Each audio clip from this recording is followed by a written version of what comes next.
And what's happening now is federal prosecutors are re-examining the evidence they have and trying to decide whether they can charge anybody else who may have assisted Epstein over the years, any co-conspirators, folks who may have been planning to cooperate against Epstein in that federal prosecution may actually now be the targets of the investigation themselves. Well, there's lots of questions surrounding it. Primarily, the viability and applicability of the non-prosecution agreement that Epstein signed more than a decade ago in Florida. There's some thinking that that non-prosecution agreement might be applied more broadly to any potential co-conspirators than Epstein himself.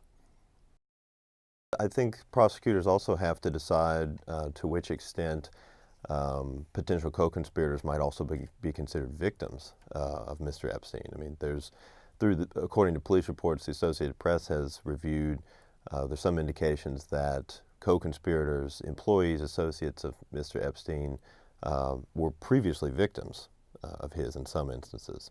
So that will complicate any further prosecutions. If Mr. Epstein did in fact take his own life, as is suspected, we don't know exactly what the trigger of that was. There's certainly been speculation that this happened less than 24 hours after more than 2,000 pages containing explosive details were filed into the public record, but we don't know for certain that that was a contributing factor. The autopsy has been conducted, but the New York City Medical Examiner's Office has said essentially that they are awaiting further information.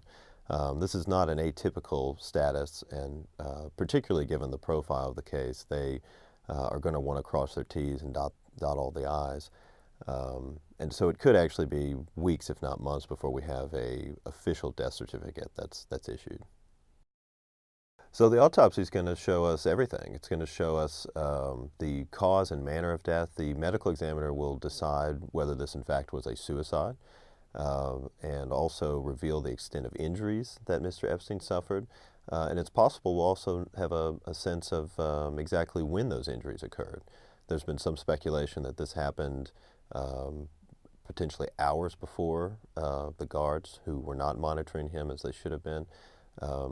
The autopsy will give us the clearest window yet as to what happened.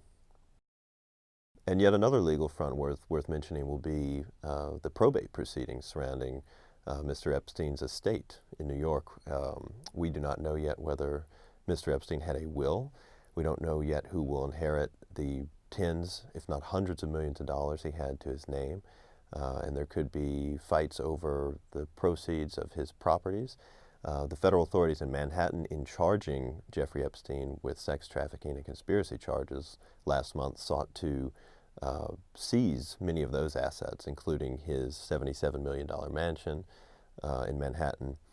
And so it's going to be interesting to see how those proceedings play out as well.